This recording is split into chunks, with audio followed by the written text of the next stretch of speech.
Bapak Ibu pendidik, selamat datang kembali di channel Indonesia Belajar. Video ini merupakan bagian kedua dari video panduan penyelenggaraan ujian dan tugas online dengan Google Classroom. Bagi Bapak Ibu pendidik yang belum menyimak video panduan sebelumnya, kami sarankan untuk menyimak panduan video sebelumnya terlebih dahulu. Ini dimaksudkan agar Bapak Ibu memiliki pemahaman yang memadai sebelum kita melanjutkan ke topik bahasan pada bagian kedua ini. Materi dalam video ini kami buat berdasarkan pertanyaan-pertanyaan yang banyak diajukan oleh Bapak Ibu pendidik melalui kolom komentar dari beberapa video panduan Google Classroom yang kami buat sebelumnya. Ini juga sebagai wujud kepedulian kami terhadap setiap pertanyaan dan komentar yang Bapak Ibu sampaikan kepada kami. Harapannya, video panduan ini dapat secara efektif menjawab beberapa kendala dan tantangan yang umum dihadapi oleh tenaga pendidik terkait mekanisme penyelenggaraan ujian dan juga distribusi tugas secara online dengan Google Classroom. Yuk, kita mulai sesi pembelajaran kita.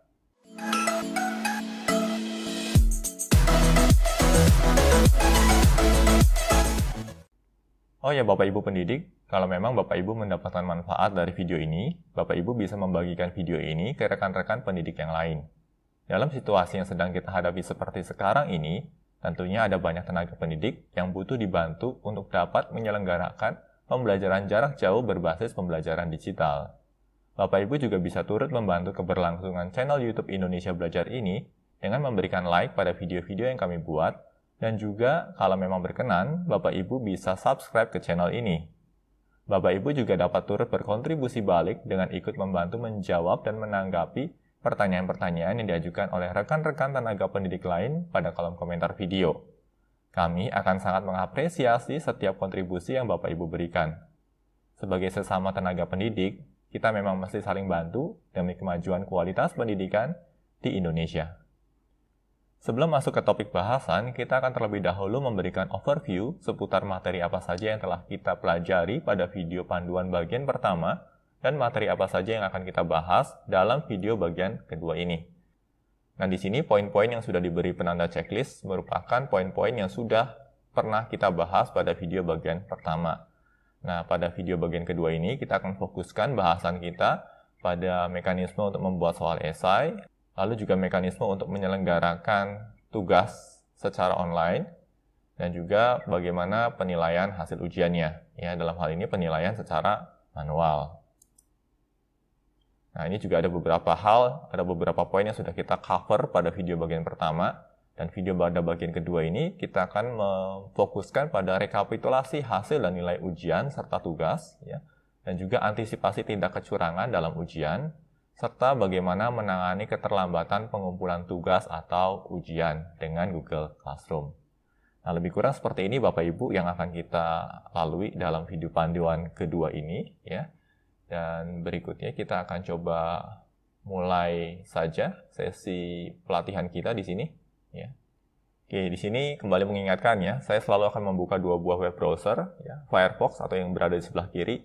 Ini akan merepresentasikan akun guru, dan yang ada di sisi sebelah kanan ini merupakan web browser yang kedua yang akan merepresentasikan point of view dari student atau siswa. Nah, pada video bagian yang pertama sebelumnya kita sudah membuat sebuah ujian online di sini, ya. Saya buka lagi di sini. Namanya adalah ujian pertama, ya. Dan ujian ini sudah lewat masa berlakunya. Oke. Dan kita akan coba lihat ya, bagaimana sih mekanisme yang ditawarkan oleh Google Classroom untuk menangani keterlambatan ujian. Nah, di sini saya akan coba masuk sebagai siswa 2. Oke. Sini siswa 2. Lalu siswa 2 ini akan mencoba mengerjakan ujian yang sebenarnya sudah berlalu atau sudah lewat, ya.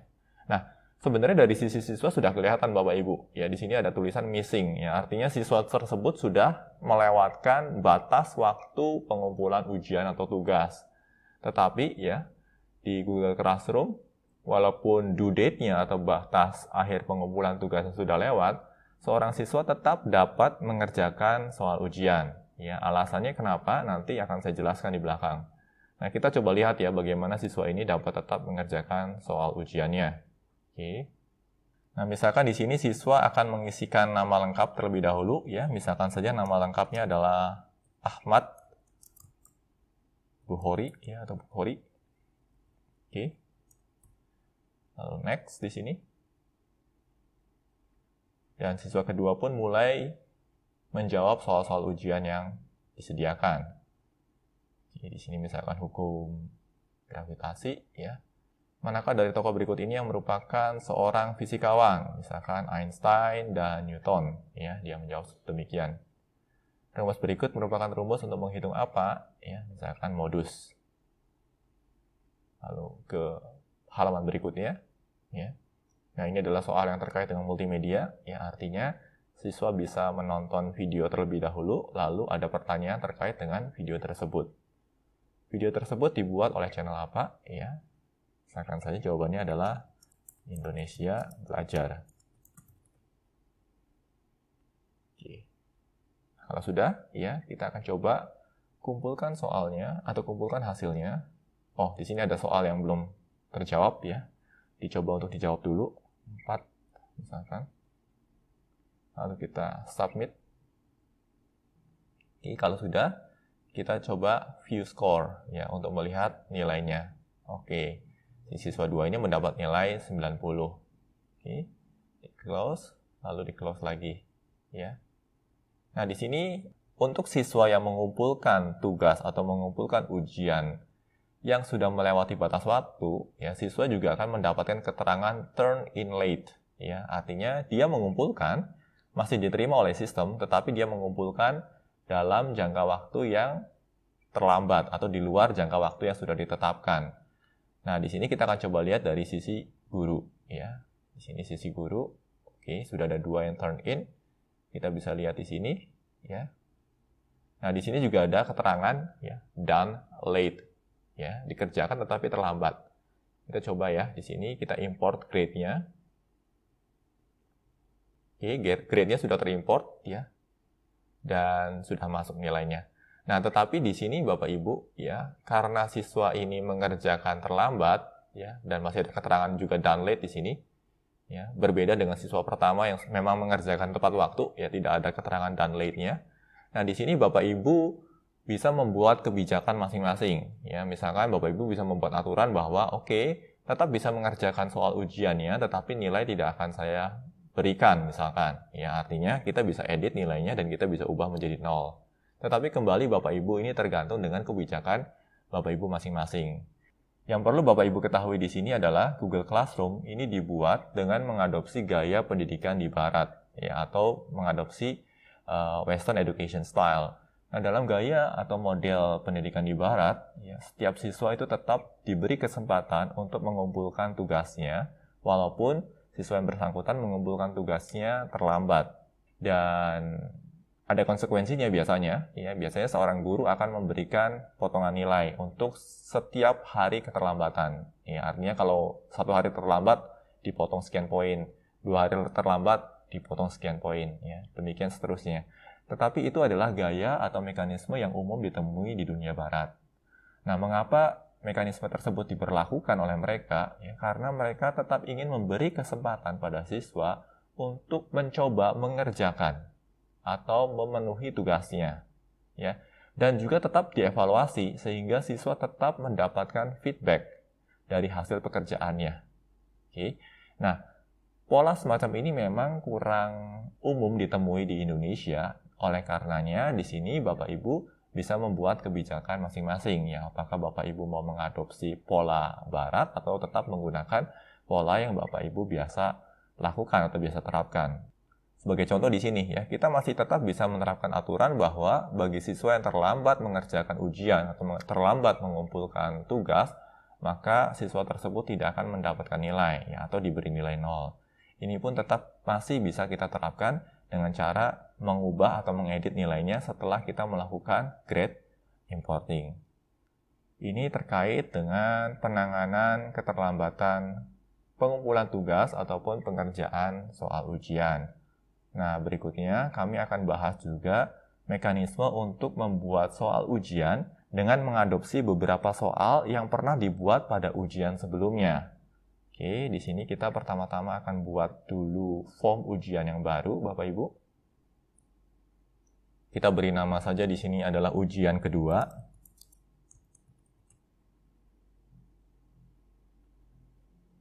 Lalu berikutnya kita juga bisa atur aspek estetikanya kalau memang mau, ya, dengan memilih header tertentu, ya, atau theme header tertentu.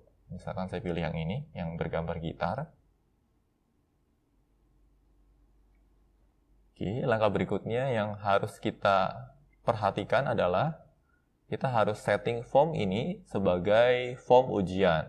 Oleh karena itu kita perlu memilih bagian quizzes dan memastikan make this a quiz-nya aktif, ya. Oke, lalu berikutnya kita tinggal atur konfigurasi sesuai dengan kebutuhan masing-masing, ya, di sini. Lalu berikutnya collect email addresses, ini wajib Bapak Ibu, ya. Karena kalau Bapak Ibu tidak collect email addresses, kita tidak bisa melakukan grade importing di sini. Oke. Respond receipt ini tergantung Bapak Ibu, ya. Bebas sebenarnya. Lalu di sini saya juga mau aktifkan limit to one response. Artinya siswa hanya bisa melakukan pengambilan ujian hanya 1 kali saja. Oke. Lalu terkait dengan presentation, saya mau soalnya diacak dan saya juga mau ada progress bar-nya. Kalau sudah bisa kita save di sini. Nah, itu adalah konfigurasi standar atau settingan standar yang akan menjadikan Google Form ini siap untuk digunakan sebagai form ujian. Nah, proses detailnya pernah kami bahas pada video panduan bagian yang pertama. Nah, di sini kita akan mulai mengimport, ya, beberapa soal yang pernah kita buat sebelumnya pada ujian pertama, ya. Nah, untuk mengimport soal, ya, Bapak Ibu perlu melakukan langkah mudah seperti ini, ya. Di sini kita tidak memilih pilihan yang add questions, tetapi kita pilih pilihan yang kedua, yaitu import questions, ya. Kita pilih saja Bapak Ibu di sini. Lalu berikutnya kita akan ditanya, ya, kita mau melakukan import question-nya dari form yang mana. Misalkan kita di sini mau memilih atau melakukan import soal-soal ujian dari form ujian pertama. Ya, tinggal dipilih saja lalu kita pilih tombol select di sini. Nah, langkah berikutnya kita akan dihadapkan pada sejumlah soal yang pernah kita buat pada form ujian pertama, ya. Muncul semua soal-soalnya di sini Bapak Ibu dan bisa kita adopsi. Misal kita mau melengkapi dengan nama lengkap siswa, ya, beserta section identitasnya. Ini juga bisa. Lalu untuk soal pilihan ganda, misalkan kita mau menyertakan sebagian soal pilihan ganda, ya, misalkan soal terkait dengan bendera, kita mau sertakan. Lalu kita juga mau menyertakan soal terkait dengan tokoh fisikawan, ya. Kalau sudah, tinggal diimport saja Bapak Ibu. Oke, kalau sudah diimport, ya, maka soalnya akan muncul di sini. Nah, di sini sangat memudahkan pekerjaan kita ya Bapak Ibu.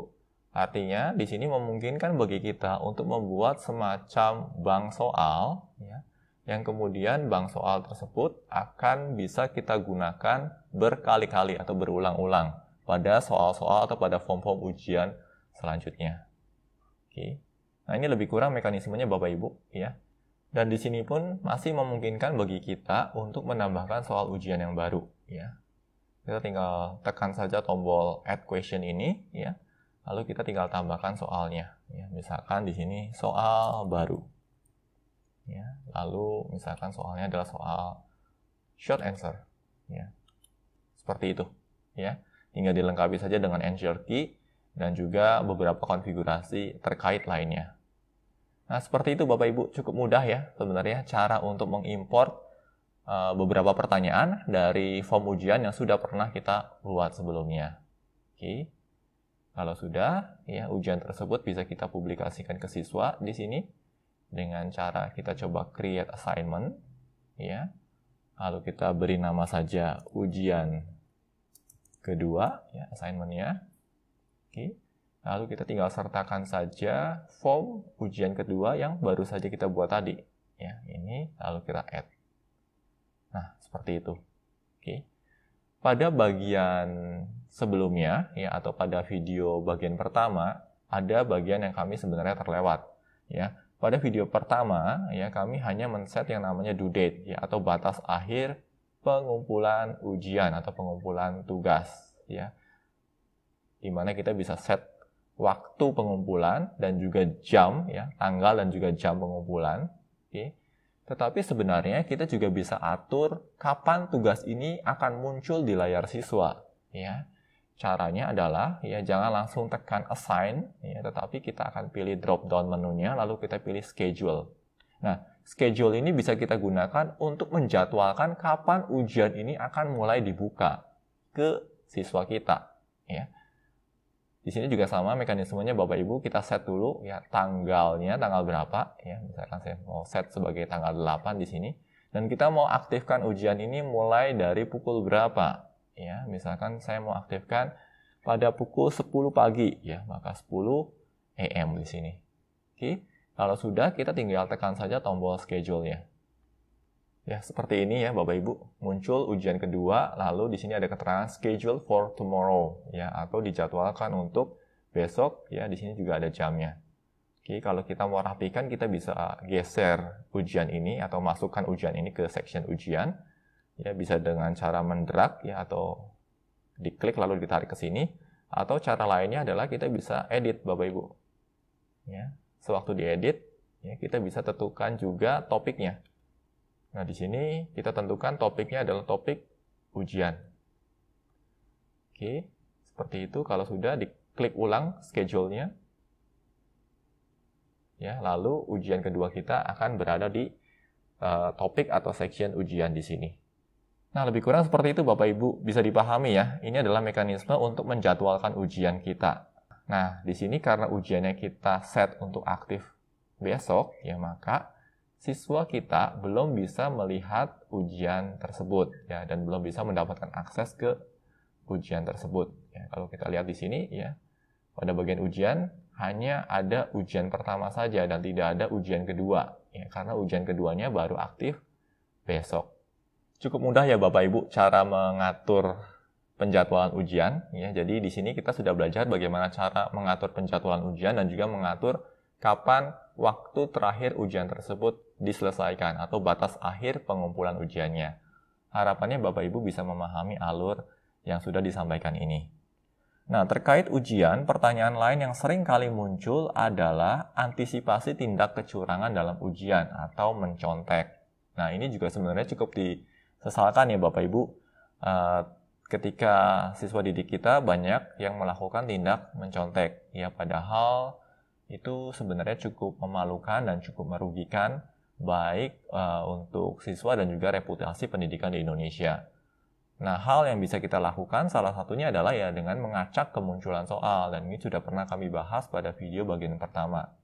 Ya, selain mengacak kemunculan soal, kalau soalnya adalah soal pilihan ganda, kita juga bisa mengacak urutan kemunculan pilihannya. Nah, permasalahan di sini sebenarnya makin pelik ya, karena salah satu syarat utama dari penerapan pembelajaran online adalah kedewasaan.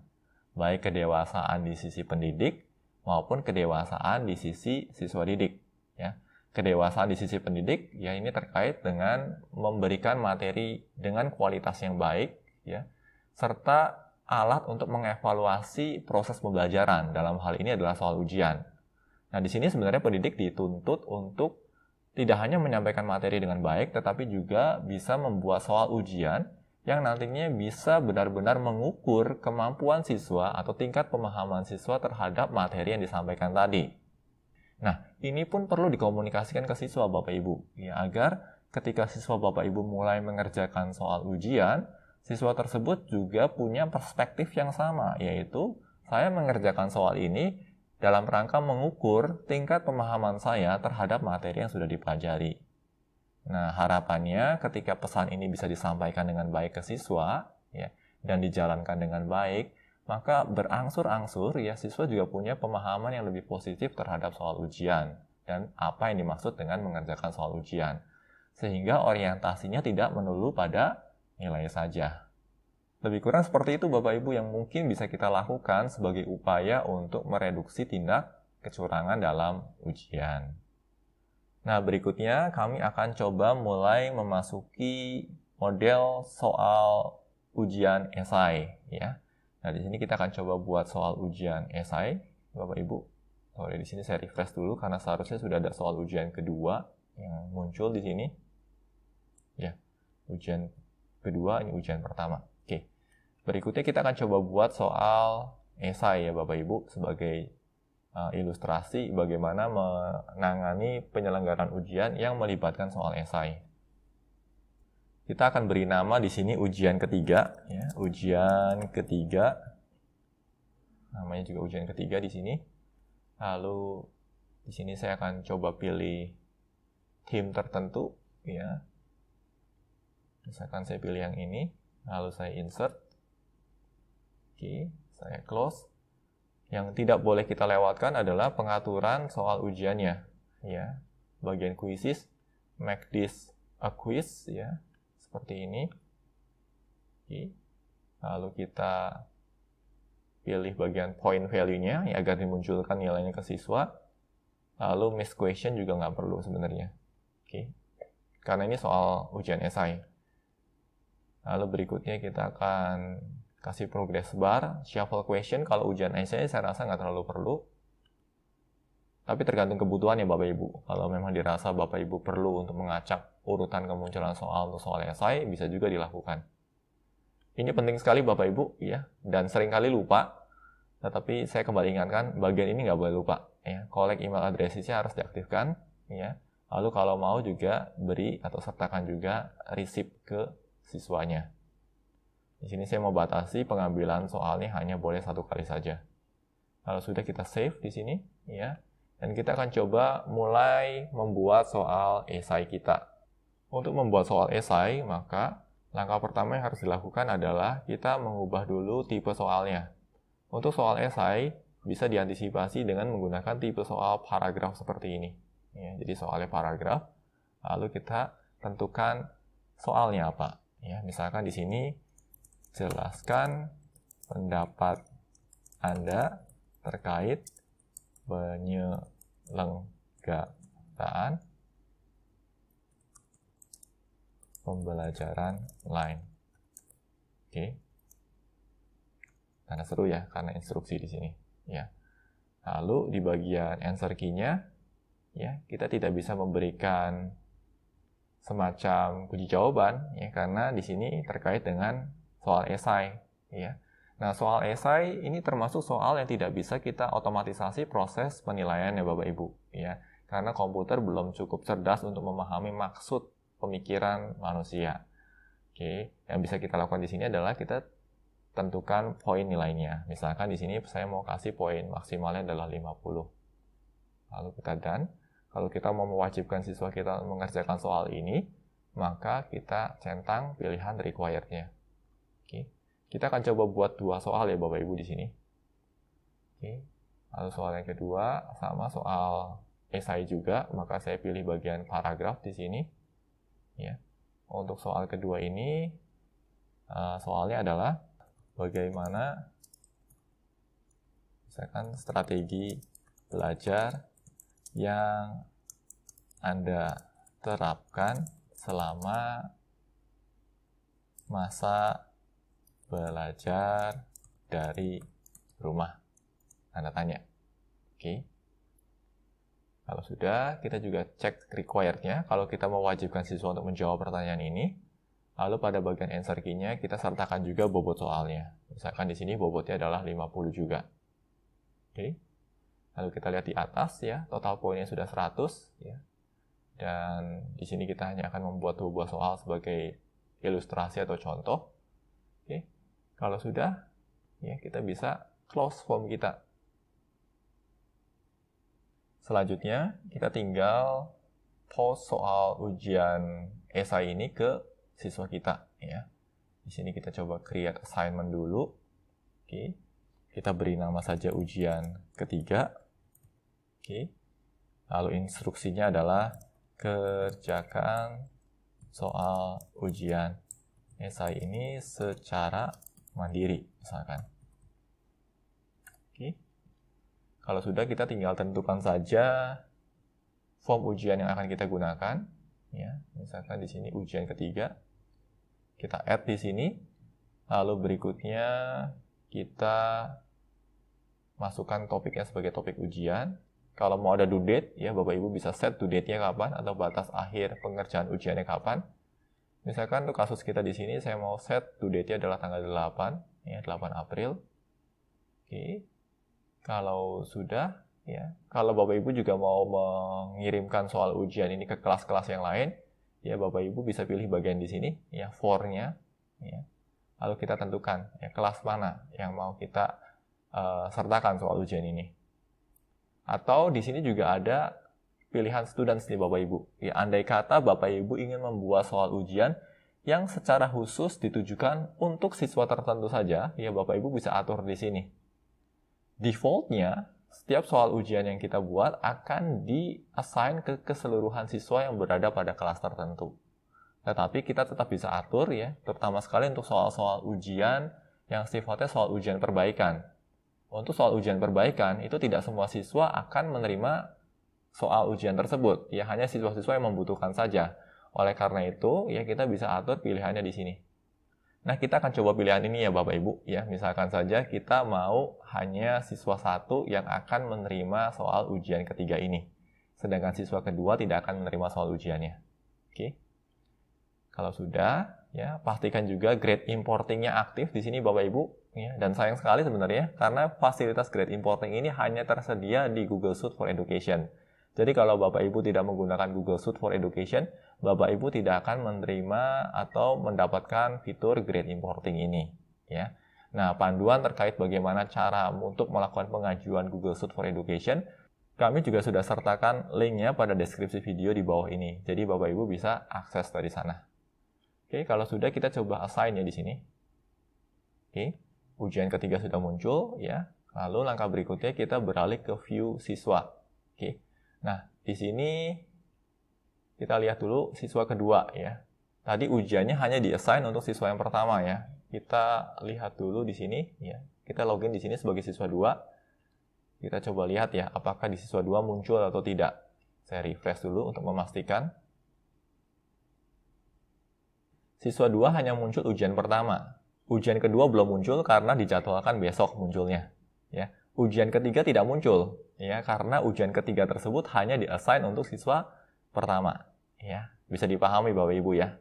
Nah, untuk pembuktiannya kita akan menuju ke siswa pertama. Oke. Saya mau pastikan dulu kalau ini adalah siswa pertama. Ya. Ini ya, siswa 1. Oke. Kita lihat ya Bapak Ibu di kolom classwork-nya. Nah, di sini kelihatan Bapak Ibu ya, ujian ketiga dapat diakses oleh siswa pertama. Nah, ini adalah mekanisme yang dapat kita lakukan untuk mengatur agar soal ujian kita dapat didistribusikan ke siswa spesifik saja. Ya. Caranya cukup mudah ya Bapak Ibu. Nah, di sini kita coba ya, siswa pertama mau melakukan pengerjaan ujian ketiga. Jelaskan pendapat Anda terkait penyelenggaraan pembelajaran online. Ya, misalkan responnya adalah pembelajaran online sangat efektif bagi saya. Hanya saja, misalkan, hanya saja saya merasa kesepian dan merindukan teman-teman kelas saya. Nah, misalkan seperti itu.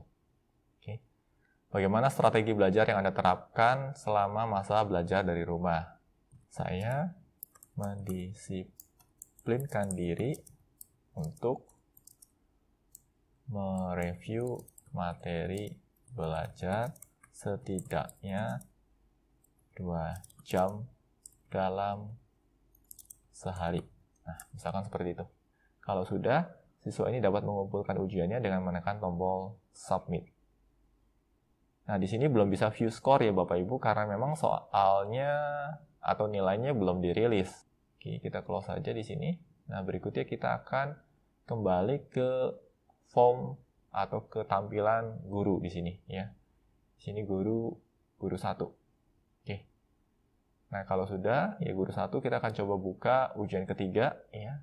Dari perspektif guru 1 kelihatan di sini ya ada 1 orang yang mengumpulkan dan sudah tidak ada lagi yang di-assign ya karena hanya di-assign ke 1 orang siswa saja dan 1 orang siswa tersebut sudah mengumpulkan.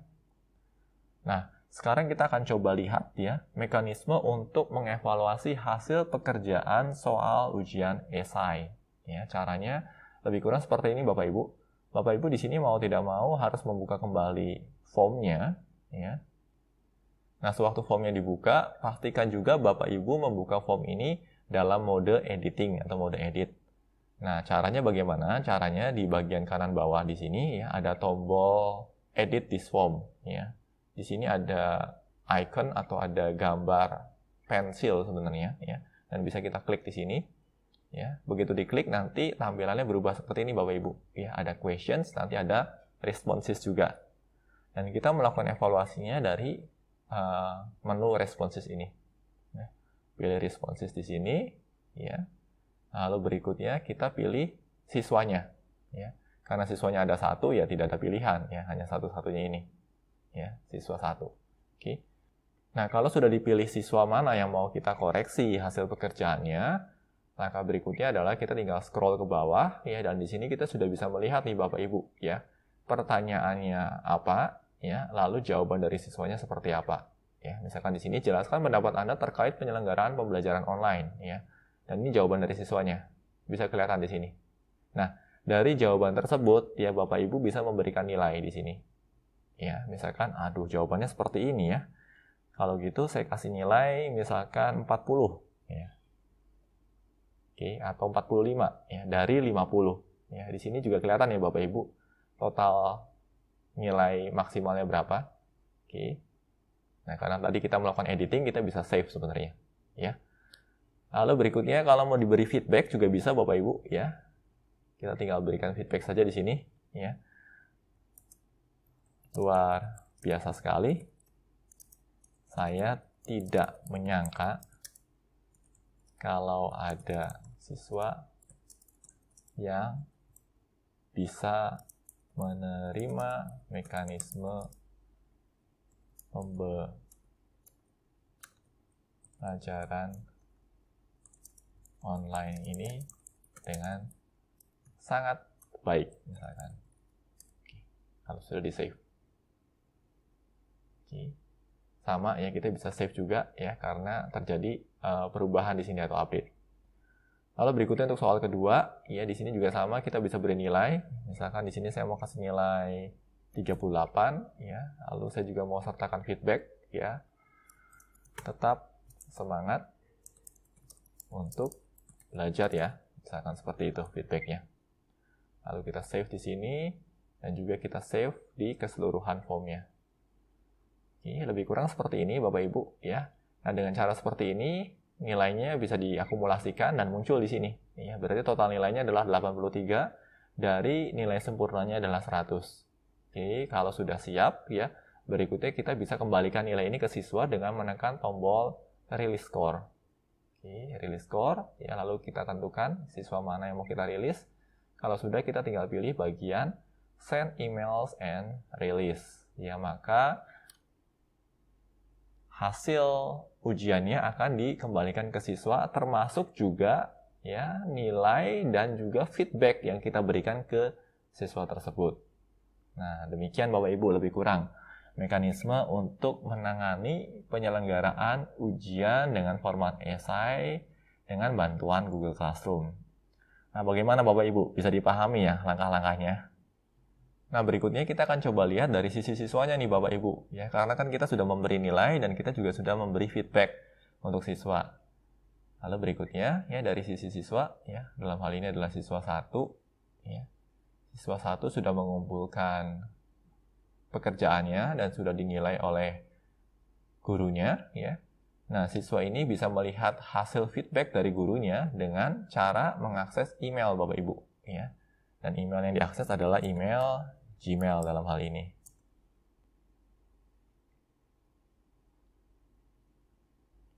Nah, di sini siswa 1 membuka emailnya, yaitu Gmail-nya. Ya. Saya pastikan juga di sini, ini adalah siswa 1. Ya. Siswa 1. Nah, pada email milik siswa 1, ya, nanti ada email dari guru 1, ya, skor rilis ujian ketiga. Di sini bisa dibuka, ya, dan siswa tersebut bisa melihat nih Bapak Ibu, ya. Dia mendapatkan nilai 83 dari total nilai 100 poin. Kalau siswa tersebut mau melihat detail feedback yang diberikan oleh gurunya, dia bisa menekan tombol view di sini Bapak Ibu. Oke, nah di sini siswa tersebut bisa melihat feedback yang detail ya dari gurunya. Ini soalnya, ini jawaban yang diberikan oleh siswa tersebut, ini nilai yang diberikan oleh gurunya, dan ini adalah feedback yang diberikan oleh gurunya. Oke, lebih kurang seperti itu Bapak Ibu ya. Dengan mekanisme seperti ini sebenarnya mekanisme penyelenggaraan ujian lebih sederhana dan lebih mudah, dan proses koreksinya dan serta proses rilis nilainya sebenarnya jauh lebih cepat. Ya, jadi harapannya Bapak Ibu bisa cukup nyaman untuk menggunakan Google Classroom ini. Oke, berikutnya kita akan melangkah ke bagian yang selanjutnya. Ya. Di bagian selanjutnya kita akan coba jelaskan mekanisme untuk menyelenggarakan tugas ya, atau mendistribusikan tugas secara online. Oke, di sini kita akan login dulu sebagai guru 1 ya. Saya pastikan dulu di sini sebagai guru 1. Oke. Lalu berikutnya kita akan coba buat topik baru ya, yaitu topik tugas di sini ya. Topik tugas. Kalau sudah, selanjutnya kita akan buat tugas pertama ya. Tugas pertama. Oke. Nah, misalkan di tugas pertama ini kita mau memberikan tugas ke siswa ya. Misalkan tugasnya adalah buatlah sebuah cerita pendek yang menggambarkan pengalaman Anda selama menjalani proses pembelajaran online dari rumah, misalkan. Oke. Cerita pendek ini setidaknya dituliskan dalam 5 paragraf singkat misalkan. Oke.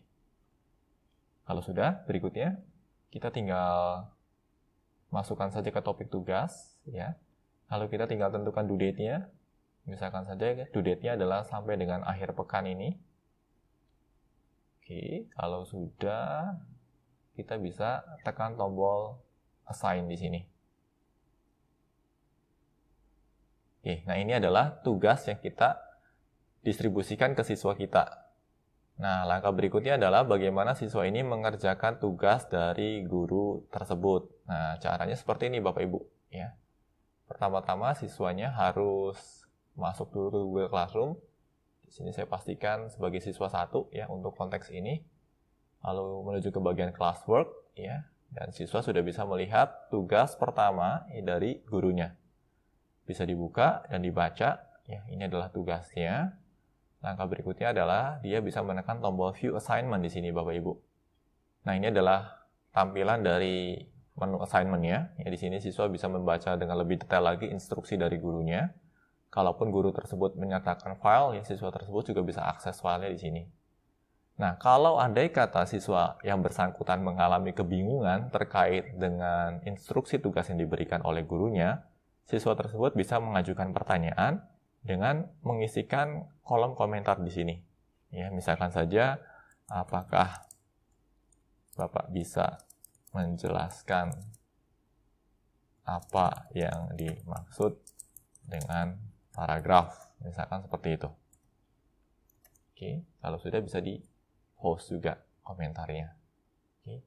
Nah, di sini komentarnya ada 2 Bapak Ibu. Ya, ada yang namanya class comment, ya. Ada juga yang namanya private comment. Kalau siswa tersebut mengisi komentar pada kelas comment, maka komentar yang siswa tersebut tuliskan itu juga bisa diakses dan dibaca oleh teman-teman satu kelasnya. Tetapi kalau siswa tersebut menuliskan komentarnya pada private comment, maka komentar tersebut hanya bisa dibaca oleh dia dan guru yang bersangkutan saja. Bisa dipahami di sini ya Bapak Ibu perbedaannya. Oke, nah berikutnya adalah bagaimana mekanisme untuk mulai mengerjakan tugas ya. Mekanisme yang mudah adalah seperti ini Bapak Ibu. Bisa menekan tombol add or create ya, lalu siswa tersebut bisa memanfaatkan Google Docs ya untuk menuliskan cerita pendek yang ditugaskan ke siswa yang bersangkutan. Nah, di sini Google Doc-nya sudah jadi ya. Siswa yang bersangkutan bisa langsung klik saja di sini ya untuk mulai mengerjakan tugas pertamanya. Nah, di sini siswa ini bisa mulai nih mengetikkan atau menuliskan cerita pendeknya. Kisah pembelajaran online. Ya, misalkan di sini bisa di-set sebagai judul ya atau title. Oke. Lalu berikutnya mulai paragraf 1 ya. Lalu berceritalah di sini. Bla bla bla bla misalkan. Ya, dan seterusnya ya. DST. Oke. Nah, kalau sudah ya bisa di-close di sini. Oke. Atau ketika siswa tersebut mau rehat dulu ya dan tidak mau menyelesaikan saat ini, itu juga bisa Bapak Ibu ya. Maka siswa tersebut bisa logout dulu misalkan ya. Lalu keesokan harinya bisa login kembali dan melanjutkan pekerjaannya. Ya, bisa masuk ke classwork lagi ya, lalu kembali ke tugas yang masih belum dirampungkan, lalu mengakses kembali dokumennya ya dan bisa melanjutkan pekerjaannya. Pekerjaan berlanjut. Seperti itu Bapak Ibu. Nah, ini adalah mekanisme pengerjaan tugas yang sudah difasilitasi dengan Google Documents. Dan mekanisme ini adalah mekanisme yang paling pas sebenarnya Bapak Ibu. Dan mekanisme yang paling nyaman. Kenapa? Karena integrasi antara Google Document dengan Google Classroom dan juga dengan beberapa aplikasi Google lainnya itu sudah sangat baik sekali. Dan ini yang sebenarnya paling kami rekomendasikan. Dan formatnya tidak harus seperti Word semacam ini Bapak Ibu. Karena ya siswa juga bisa menghasilkan beberapa model dokumen yang lain.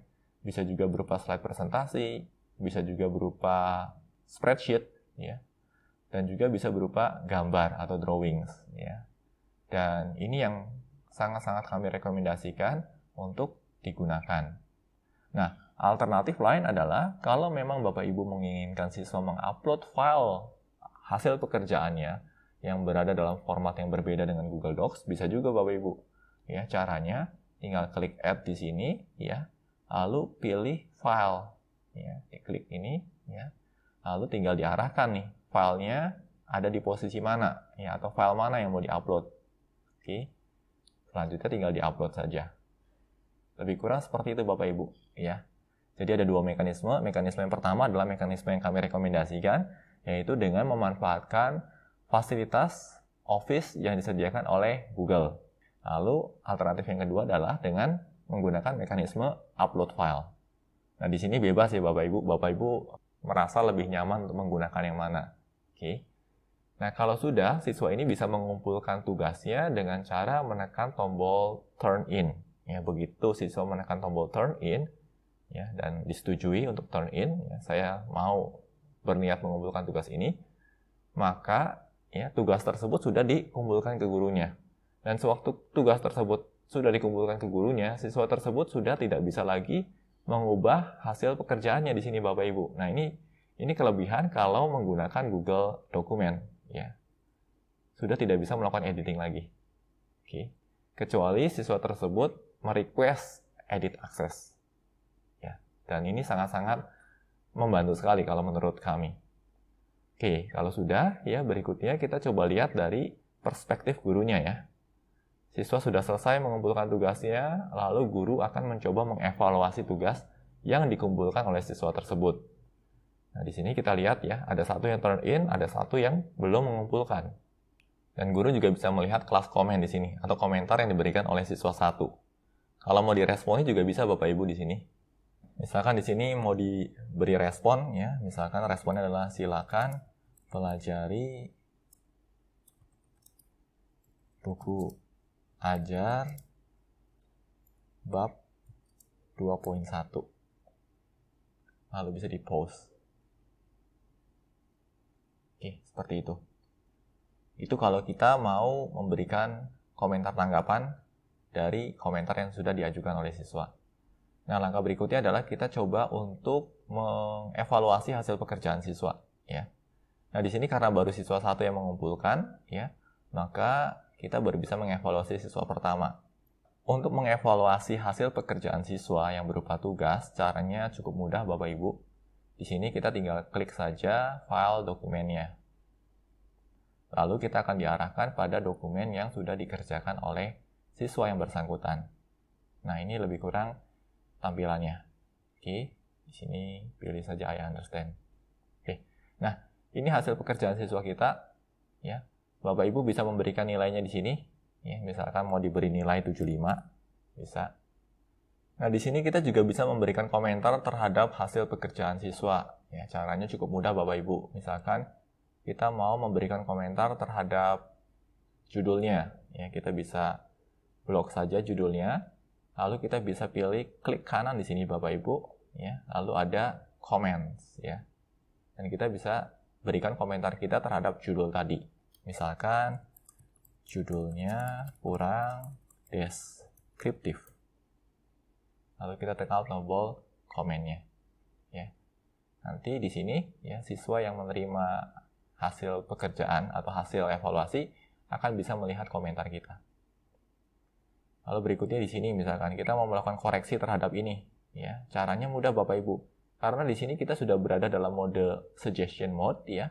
Bapak Ibu bisa langsung ketikkan saja saran atau rekomendasi yang Bapak Ibu berikan. Nah, misalkan di sini kita tidak senang kalau siswa hanya menuliskan bla bla bla bla, ya. Dan kita ingin memberikan contoh sebaiknya seperti apa, ya. Maka kita bisa blok dulu ini, ya, bla bla bla bla yang tidak kita sukai, lalu kita bisa beri contoh di sini, ya.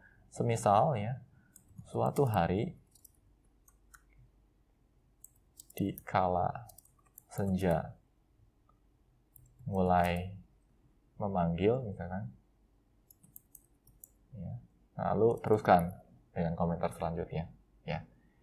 Nah, ini bisa kita lakukan sebagai bagian, ya, dari feedback, ya, atau umpan balik terhadap hasil pekerjaan siswa yang berupa tugas online. Oke. Nah, fasilitas-fasilitas semacam ini hanya bisa kita dapatkan, ya, kalau siswanya mengumpulkan pekerjaan dengan memanfaatkan Google Documents. Nah, kembali, ya, seperti tadi kami sangat sarankan sekali untuk Bapak Ibu juga menggunakan atau menghimbau siswanya untuk memulai menggunakan Google Documents dan tidak menggunakan Microsoft Word yang biasa mereka gunakan. Karena apa? Karena banyak sekali fasilitas-fasilitas menarik yang bisa kita akses melalui ini. Oke. Nah, kalau sudah, berikutnya kita bisa kembalikan hasil penilaian kita ke siswa, ya, dengan menekan tombol return. Lalu kita tekan tombol return ini. Lalu kalau kita mau melanjutkan mengkoreksi hasil pekerjaan siswa kedua, ya kita tinggal tekan tombol next-nya saja. Oke. Nah, kebetulan siswa kedua belum mengumpulkan pekerjaannya. Oke. Kalau sudah, kita close dulu yang di sini. Nah, lebih kurang seperti itu Bapak Ibu, ya, mekanisme untuk mengevaluasi tugas yang dikumpulkan siswa secara online dengan bantuan Google Classroom. Nah, kalau tugas yang diupload oleh siswa, ya, maka filenya itu bisa kita akses. Salah satunya adalah dengan mengakses Google Drive kita dulu Bapak Ibu. Lalu pilih Classroom di sini, ya. Lalu pilih kelasnya, ya. Dalam hal ini adalah kelas fisika genap. Kita bisa pilih kelas fisika genap ini, ya. Lalu kita pilih bagian yang tugas pertama, ya. Nah, di sini setiap file yang siswa upload terkait dengan tugas pertama ini bisa kita akses melalui Google Drive guru. Bisa dipahami ya Bapak Ibu. Nah, berikutnya kita akan kembali ke point of view siswa atau sudut pandang siswa untuk melihat hasil feedback yang diberikan oleh gurunya terkait pengumpulan tugas pertama. Nah, ini adalah tugas pertama, ya, dan karena tugas pertamanya sudah dievaluasi oleh guru yang bersangkutan, maka di sini ada keterangan graded atau sudah dinilai. Ya, ada komentar juga dari guru pertama, ya, terhadap tanggapan dari komentar sebelumnya yang diajukan oleh siswa pertama. Nah, di sini kalau siswa yang bersangkutan mau melihat hasil evaluasi dari guru, ya, siswa pertama bisa membuka lagi tugas pertamanya, ya, lalu membuka hasil pekerjaannya. Tinggal diklik saja di sini. Nah, seperti ini, ya. Kelihatan ya. Ini adalah komentar yang diberikan oleh guru, ya, terhadap judul dari tulisan yang dibuat oleh siswa pertama, ya. Judulnya kurang deskriptif. Kalau siswa pertama mau menanggapi juga bisa di sini, ya, beri tanggapan di sini. Lalu berikutnya, komentar yang kedua adalah terkait replacement, ya. Ganti bla bla bla bla dengan ini misalkan. Ya, seperti itu. Bisa dipahami ya Bapak Ibu. Dan ini adalah mekanisme yang sangat-sangat efektif sekali sebagai upaya dari guru untuk memberikan umpan balik pada siswanya. Dan dengan mekanisme seperti ini, sebenarnya siswa juga sangat-sangat terbantu sekali. Oh ya, sebenarnya ada yang terlewat ya Bapak Ibu. Terkait dengan nilai, siswa bisa melihat nilai yang dia peroleh terkait dengan tugas pertama ini di sini. Ya, di sini nilainya adalah 75 dari total nilai 100 poin. Nah, seperti itu Bapak Ibu terkait mekanisme pengelolaan tugas online dengan bantuan Google Classroom. Harapannya Bapak Ibu bisa memahami setiap langkah yang kami berikan melalui video panduan ini. Nah, berikutnya kami juga ingin menjelaskan terkait rekapitulasi nilai tugas maupun nilai ujian. Google Classroom juga sudah menyertakan fasilitas rekapitulasi nilai yang bisa kita akses melalui menu grades di sini. Nah, di sini nilai dari seluruh siswa dan juga nilai yang sudah diterima ya bisa terekam dengan jelas di sisi sebelah ini. Selain rekapitulasi nilai, sebenarnya kita juga bisa mengatur pembobotan untuk setiap tugas dan juga untuk setiap ujian yang kita berikan. Nah, cara mengaturnya, ya pertama-tama kita harus menuju dulu ke bagian setting di sini Bapak Ibu. Ya. Bagian setting itu bagian yang bisa kita akses melalui sudut kanan atas ya, yang bergambar gear di sini. Kita bisa klik di sini settingnya, lalu kita bisa menuju ke bagian yang bawah ya. Bagian bawah ini ada menu grading. Nah, di menu grading ini kita bisa atur pembobotan dari setiap tugas dan ujian. Contohnya di sini ya, kita akses saja di grade categories-nya. Misalkan saya mau bagi menjadi 2 kategori ya, ada ujian, ada tugas ya. Di mana ujian itu bobotnya adalah 70% dan tugas bobotnya adalah 30% ya. Ini sebagai contoh saja Bapak Ibu. Maka di sini ya saya bisa atur ujian ya, dan saya bisa beri bobot 70. Lalu saya kasih kategori yang kedua ya, yaitu tugas dan bobotnya adalah 30. Yang perlu diperhatikan di sini adalah ya, total jumlah bobotnya ini harus 100 poin ya, atau 100% di sini. Oke, kalau sudah ya berikutnya kita bisa atur pilihan di sini Bapak Ibu ya, terkait dengan overall grade calculations. Defaultnya no overall grade ya, tetapi kita bisa ubah menjadi misalkan saja weighted by category. Nah, kalau weighted by category di sini ya, maka di sini harus ada penyesuaian lagi karena harus dalam bentuk persen. Maka kita harus pastikan total persentasenya adalah 100 poin atau 100% maksud kami. Berarti di sini 70% untuk ujian ya, dan tugasnya adalah 30%. Lalu kita juga dihadapkan pada pilihan yang kedua, yaitu Show Overall Grade to Students. Nah, kalau ini kita aktifkan, maka setiap siswa kita bisa mengakses nilai yang dia miliki. Ya. Dan ini adalah mekanisme transparansi yang bisa kita manfaatkan untuk meningkatkan transparansi proses penilaian kita terhadap siswa didik kita. Dan saya sangat-sangat merekomendasikan sekali bagi Bapak Ibu untuk mengaktifkan pilihan ini. Tapi dalam pelaksanaannya terpulang pada keputusan Bapak Ibu masing-masing. Karena ada beberapa guru yang tidak nyaman untuk langsung memberikan nilainya ke siswa. Ya, ada beberapa yang sifatnya mau disimpan dulu, ya lalu dilakukan penyesuaian, baru dibagikan ke siswa. Tetapi ada beberapa guru, termasuk saya, salah satunya, saya lebih suka ketika nilai tersebut ya langsung diserahkan ke siswa dan dapat dilihat langsung oleh siswa sembari proses pembelajaran dalam 1 semester berjalan. Tetapi kembali, ini pilihan, dan pilihan ini tentunya perlu disesuaikan dengan gaya pengajaran dan gaya mendidik dari masing-masing pendidik. Oke, kalau sudah, jangan lupa untuk menekan tombol save. Nah, karena tadi kita sudah membuat 2 kategori, ya, maka ada hal lain yang perlu kita lakukan di sini, Bapak Ibu. Ya, penyesuaian yang perlu kita lakukan di sini, ya, adalah di sisi ujian maupun tugas yang pernah kita berikan. Nah, di sini kita akan coba pilih yang ujian pertama dulu. Oke.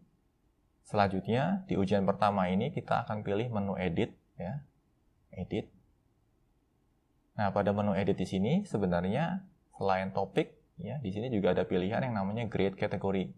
Nah, grade kategorinya disesuaikan dengan kategori yang sudah kita tetapkan di bagian setting sebelumnya. Ya. Misalkan di sini adalah untuk ujian pertama, berarti masuknya ke kategori ujian. Kalau sudah, kita save di sini.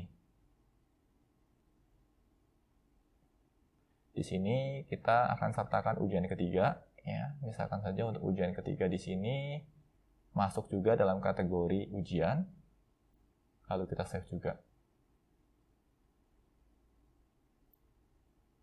Lalu untuk tugas, ya, tugas pertama kita akan masukkan ke dalam kategori tugas di sini. Oke, kategorinya adalah kategori tugas. Lalu kita save.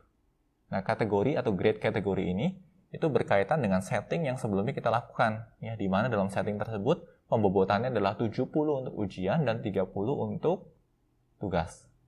Nah, efeknya di mana? Ya, efeknya adalah sewaktu kita kembali mengakses menu grades di sini, ya, maka kita sudah akan mendapatkan posisi semacam ini, Bapak Ibu. Nah, di sini, ya, yang disertakan dalam penilaian akhir itu hanya ujian pertama, ujian ketiga, dan tugas pertama, ya. Di mana tugas pertama, ya, atau tugas, ya, karena tugas pertama ini kan masuk ke dalam kategori tugas, ya, Bapak Ibu. Tugas ini bobotnya adalah 30%, ya. Lalu untuk ujian ketiga dan ujian pertama akan digabungkan, ya, karena sama-sama berada dalam kategori ujian, bobotnya adalah 70%. Nah, di sini juga akan muncul nilai keseluruhan yang sudah disesuaikan dengan pembobotan yang kita sertakan atau kita tetapkan sebelumnya. Lebih kurang seperti ini, Bapak Ibu, mekanisme untuk melakukan rekapitulasi nilai yang disertai dengan pembobotan. Dan harapannya fasilitas ini bisa dimanfaatkan oleh Bapak Ibu untuk menunjang pekerjaan Bapak Ibu sebagai seorang pendidik. Demikian bagian kedua dari video update terkait panduan untuk menyelenggarakan ujian online dan juga distribusi tugas dengan menggunakan Google Classroom. Semoga video ini bermanfaat bagi Bapak Ibu. Jangan lupa untuk like, share, dan subscribe karena ini akan menjadi motivasi bagi kami untuk terus menghasilkan materi pembelajaran berkualitas lainnya. Salam Indonesia Belajar, banyak belajar, biar bisa bantu banyak orang.